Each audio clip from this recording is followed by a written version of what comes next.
Hello, and welcome to another episode of Light Reading. As always, I'm your host, Light.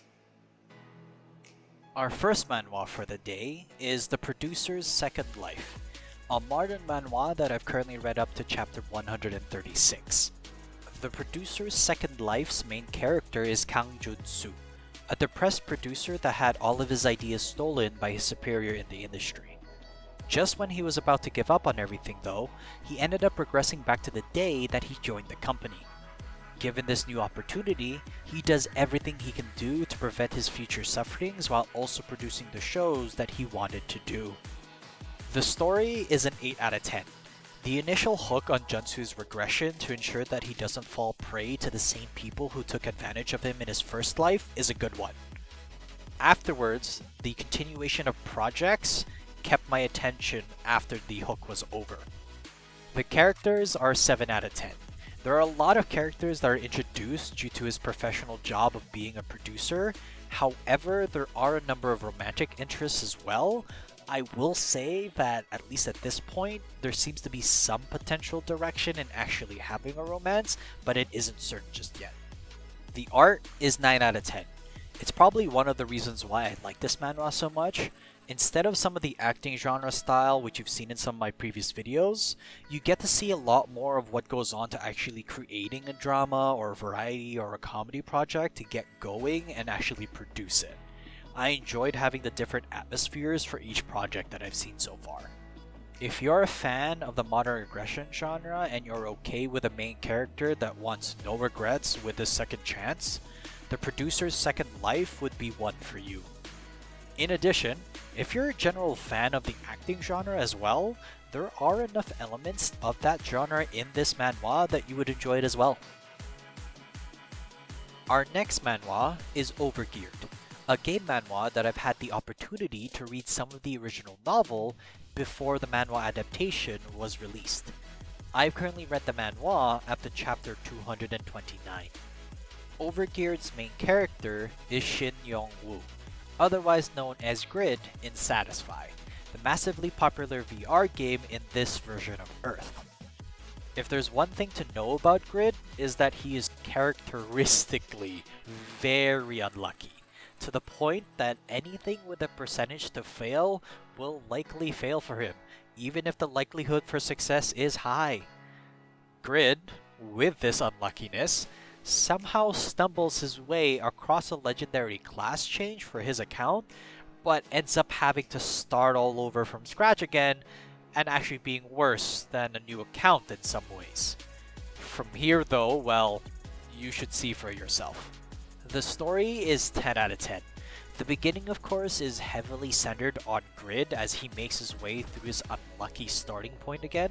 However, it does shift to a more larger stage with more players and stakes at hand.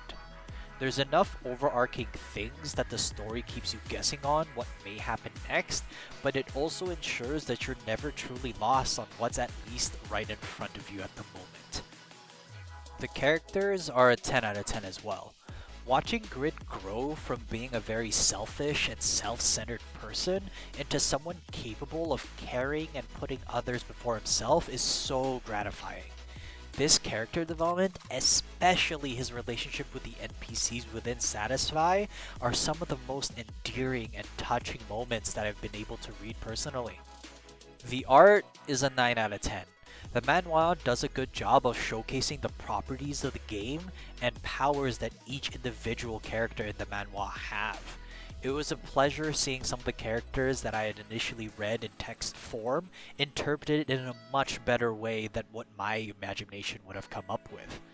I do have my favorites in terms of character art as well, but I'll leave that to the next time we talk about Overgeared. Honestly, it doesn't matter if you're a fan of the game genre or not. Overgeared is a manhwa that puts a lot of emphasis on character development, especially Shin Young-woo's development, while also doing some world building in a game with a bunch of different players and NPCs.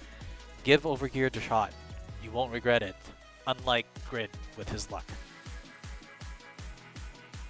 This next manhwa that I'd like to bring up is the Overpowered Newbie, a modern action manhwa that I've currently read up to chapter 94 on. The Overpowered Newbie's main character is Kim Jae-ju, a working adult that's trying to provide for both himself and his orphanage. In this world, a mysterious tower that pulls people in randomly has appeared on Earth. The people who come back from the tower, though, are known as Awakeners. However, no one ever speaks about what goes on in the tower. One day, Jeju receives suspicious video messages, and the sender is himself. When Jeju actually views the videos, he notices that it's him, but inside the tower. But he's outside right now. So from this perspective, Jeju actually prepares himself to go into the tower, knowing that the tower will provide benefits hopefully to support himself and the orphanage. Its story is a 7 out of 10. It's almost a different spin on a reincarnation story because how did Jeju receive the videos? Is it a time travel manhwa? There were questions in my head that weren't being answered and gave me the drive and interest to at least take a peek and read it. The characters are 8 out of 10. The initial hook made me want to read the Overpowered Newbie. The characters though are what made me want to keep reading onward. One thing I didn't go over in my earlier synopsis is that streaming is actually a thing in the Overpowered Newbie, and the audience of the stream, allies and enemies of Jeju are what made me enjoy continuing to read this manhwa. The art is a 7 out of 10. It provides the necessary tools to enjoy both the story and the characters, and honestly what elevated the art for me was Jeju's, let's just say Iron Man impressions, okay? You'll know what I mean when you read it.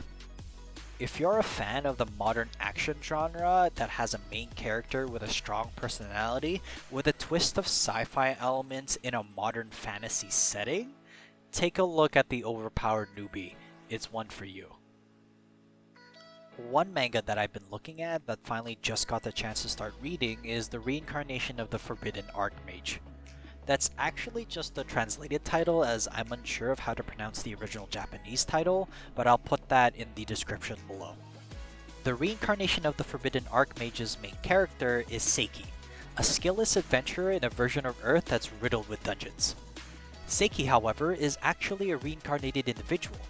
In his previous life, he was an Archmage, a powerful figure that did a lot of magical research. And with this research, Saikyou's previous life allowed Saikyou in this life to retain all of his knowledge of magic. Now, instead of magical research being the only thing that can call him to action, instead, it's his love for his sister, his only family remaining. The story is 7 out of 10. So far, a lot of the introductions and concepts have been explained, and at this point, I'm just excited to see Saikyou's next steps as there's enough breadcrumbs left from the early part of the story for what's to come, and that keeps me invested. The characters are 7 out of 10. Just from the early chapters alone, there are a number of characters introduced already, and I still see them developing. At the moment though, there are at least some interesting allies and also enemies. The art is also a 7 out of 10. The varied color palettes shown already in the first 47 chapters are impressive. I appreciated changing from one environment to another to try and enhance the scene that's currently being portrayed. So far, I've been pleased reading through the Reincarnation of the Forbidden Archmage, and if you're a fan of the modern fantasy story with magic being somewhat at the forefront, give this manga a read. The last manhwa I'd like to go through today is called The Gardener in a Hunter World, a modern fantasy manhwa that I've currently read up to chapter 29 on. Its main character is Jiha, a worker-level hunter that runs a general store. Some quick background though, in this version of Earth, dungeons have appeared out of nowhere and caused chaos all around the world. Some people through this event acquired powers and came to be known as hunters. Of course, hunters would come with different levels of powers and abilities. Jiha also awoke to be a hunter, but instead became the laborer class, one with no abilities. So instead, he opened up a general store to support his hobby and to support other hunters. This hobby, however, ends up with him awakening his hidden abilities as a laborer, and from there he begins a new journey. The potential is a 6 out of 10. I'm unsure at this point where the manhwa is trying to go, but I am curious on the powers that Jiha was able to acquire and how it will affect the world as it currently stands. This may end up being more of a slice of life direction considering that Jiha runs a general store though. The art is 8 out of 10. The pleasant light art style lends itself to be less of a serious atmosphere and fits more of the slice of life direction that I put forward earlier. I do like its current approach and I'm excited to read more of it. If the modern fantasy genre is something you're looking for but want a little less focus on the action portion of it, keep an eye on the Gardener in a Hunter world, but I'll keep you updated in future videos once I read more of it. Thanks so much for watching. Please like and subscribe if you enjoy the content. Write in the comment section down below what manga and manhwa you've been reading and I might just take a look. Till next time though, have a good read.